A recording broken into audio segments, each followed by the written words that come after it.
Deserted City. Only one of the most basic maps to actually learn how to play. So, the big thing about this map, especially for beam rifle users, your perspective of your suit. This is a third-person game. Your perspective favors your right side. Every suit's right-handed, unless you're using an MSM, which can switch to its left hand for its lasers, or beams, whatever you want to call them. I know there's a lot of different terminology depending on who you are in this community. But, just know this, alright? Look how much I can see around this corner, alright? I am hugging this corner. See how I can see both enemy suits? Let me just take their vantage point real quick. Notice how much around the corner I can see now. Your shots work the same way. A shot from right here is completely blocked.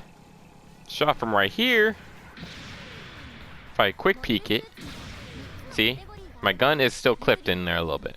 But take a step out a little bit. See how my right Vulcan is actually going through, but my left Vulcan is not. My left Vulcan is basically, as you can see, my left Vulcan still isn't past the building. Therefore, perspective.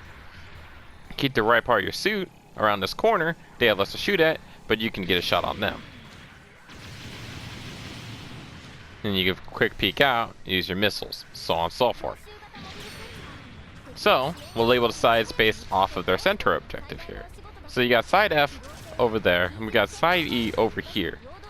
So from side E, as you can see, your rear objective here, objective C, these are the only two objectives you should really take off the bat for this map.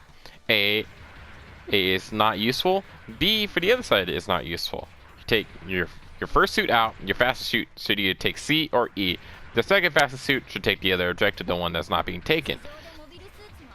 So, essentially, spawning on C, you spawn this little alcove here.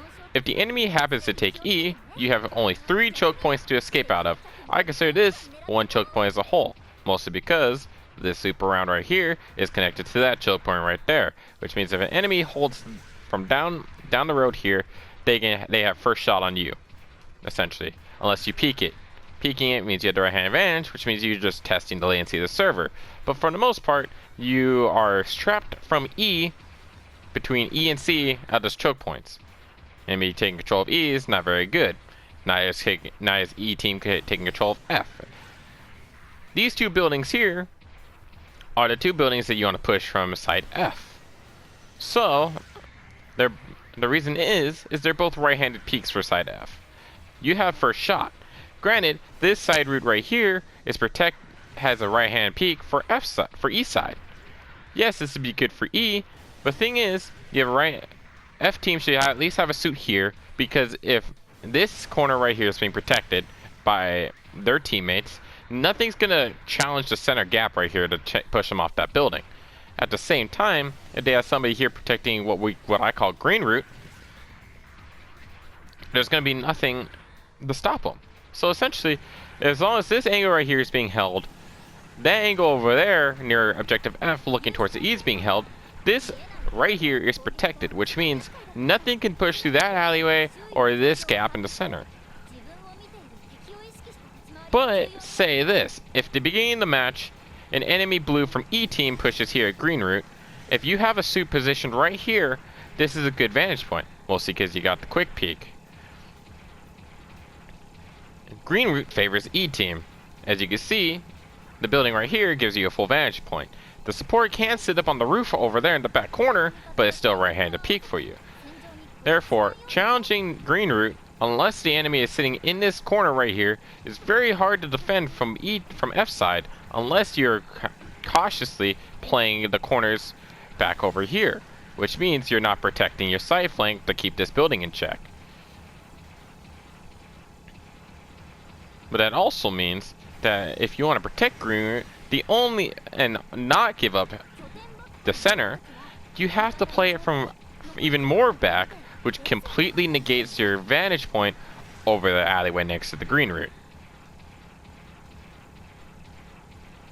The problem with if the enemy takes F is that D and F's distance is very, very, very short, like between E and C. But here's the problem. So C at least has a ton of cover. Yes, you have this one large building behind F, but that is your spawn point on D. Literally where that Zaku one is. This is a choke point, the other side's a choke point. Both have right-handed peaks for people controlling F. You will be shot upon spawn with nowhere to go. You have this little corner, but if you get grenaded out, you have no option but to eat the damage. Those grenades are going to chip your legs. Trying to push a choke point with no legs, or nearly broken legs, is not very fun. You're not going to have a good time. That means you'd have to at least have somebody there to keep the enemy distracted, most likely a blue, and have your rage, support, and a couple blues push back from base. They can challenge this peak right here, so they're that focused on D, or in the case of necessity, they can just avoid D altogether, re-engage through the center from this alleyway out of their deployment, and re-challenge F. If the raid or say a really fast blue must do so, they could take B and you could try and challenge the CE route. But the thing is, that requires a lot of time on the clock. That is a very time-consuming process. Match half over, that is no longer ideal. Losing the first push and doing so might not be a bad option. Same thing goes from E for E to C side. If you lose the first push and are hard pushing E, the A cap might not be a bad idea at that point. I'm not going to worry about the size of the map due to the lack of necessity of actually learning those areas and or pushing those areas as a whole most of the time. So, recap real quickly in the last minute. East side, you want to push green route, and you also want to hold these two buildings. Make sure these two buildings do not fall. You kind of just want to hug these buildings, at least right here, and make sure nothing gets through. That's a lot of open ground with no cover for F team. You have this cover right here. Just make sure not to give it up. Your support should be giving a lot of cover. If your blue pushing here on E, down green route, gets caught out, your support over here on E team should at least give him a support fire. He's going to be the first person to give you support. Same thing goes from F side. Support's usually sitting over there on the side of F. They should be giving the first fire if somebody gets caught out trying to push the center, or right here in the alleyway and to contest it. They're going to be the first ones to actually break off and get a vantage point shot. Or if they're sitting up there, it's even more advantageous for that. So yeah, that is Deserted City. That is how I think it should be pushed and played, and all that. It's up to debate how you want to play it, but that's how I feel the most effective way to at least push your lanes are on this map. Yeah, so yeah. If you agree or disagree, we can share in the comments, or if you're part of KFC, you can hit me up on Discord about it, actually. So yeah, there you go.